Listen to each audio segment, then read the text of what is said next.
Mashiach is a core principle of faith in Judaism. Ani mamin be'emunah shalema b'vias HaMashiach. Now there's an extremely important question that occupies the thoughts of many Jews, or at least it should.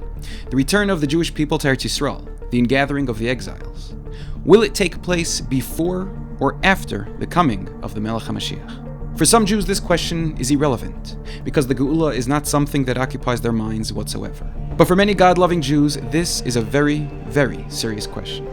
Should we all immediately be moving to Eretz Yisroel in order to usher in the Geula and the Mashiach? Or should we simply move on with our normal everyday lives, and whenever the Geula does take place, the Mashiach will fly around the world in his fiery chariot and pick us all up? Now I would love to be able to look you in the face and bring you undisputable sources from the Torah, stating that we must first return to Eretz Yisroel, and then the Mashiach will come. Because if I was able to do that, it might just compel a few more Jews to move to Eretz Yisroel. But after looking up almost every bit of Jewish literature on this subject, I'll tell you the truth. There are many, many sources for each side of this dispute. And as the Rambam clearly writes in the very last chapter of the Mishnah Torah, the subject of how the Geula will occur is highly debated, and there is no established tradition amongst Chazal on this matter. We will only know how it will happen once it happens. Now I would like to shed a bit of light on this last point of the Rambam. Lo yeda adam eich yiyu ad sheyu. That we will only know how it happens once it happens. Because, as we all know, hindsight is 20/20. So I would like to share with you some of the information that I've gathered on this subject, and maybe you'll come out with a similar conclusion to mine on this question. Although there's an enormous amount of biblical and Talmudic literature on the subject of Geula, you will find three key concepts repeated again and again throughout Tanakh, the Talmud, and the teachings of our greatest sages. 1. That the clearest sign of the Geula is when Eretz Yisroel will bear fruit in abundance. 2. That Yerushalayim will be rebuilt. And 3. Of course, the ingathering of the exiles. Now let me present you with some straightforward facts.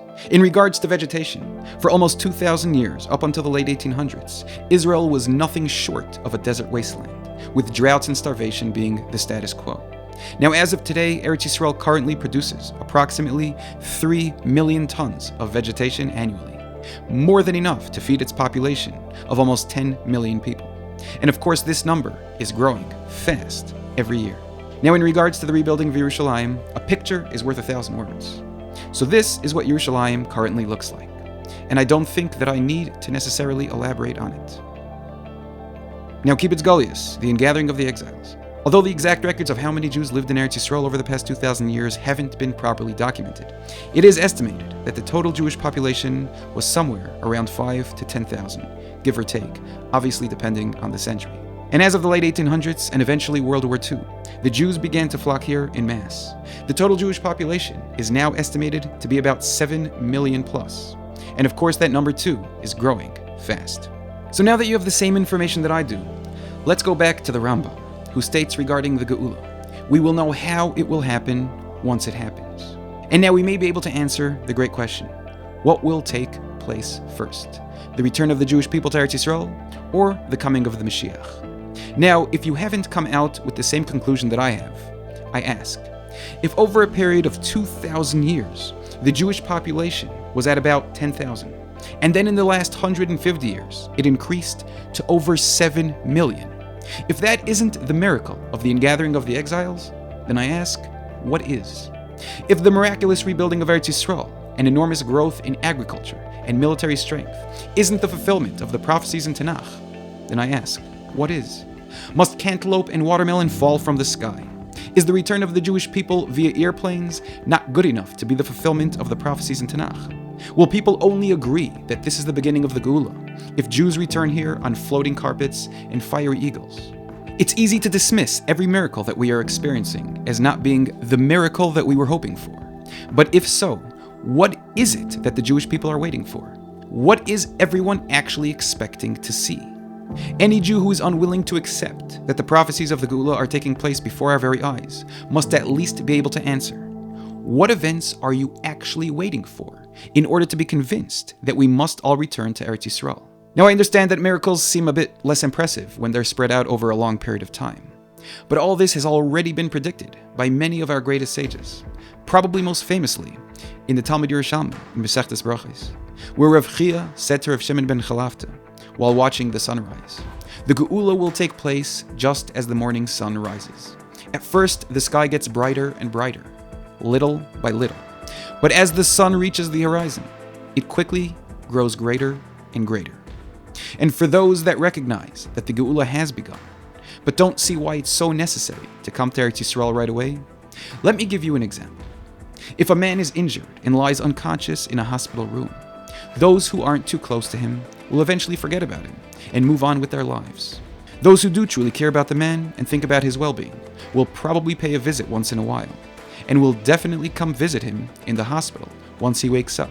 But only his closest family, those who love him most, will stay by his bedside and anxiously await his awakening.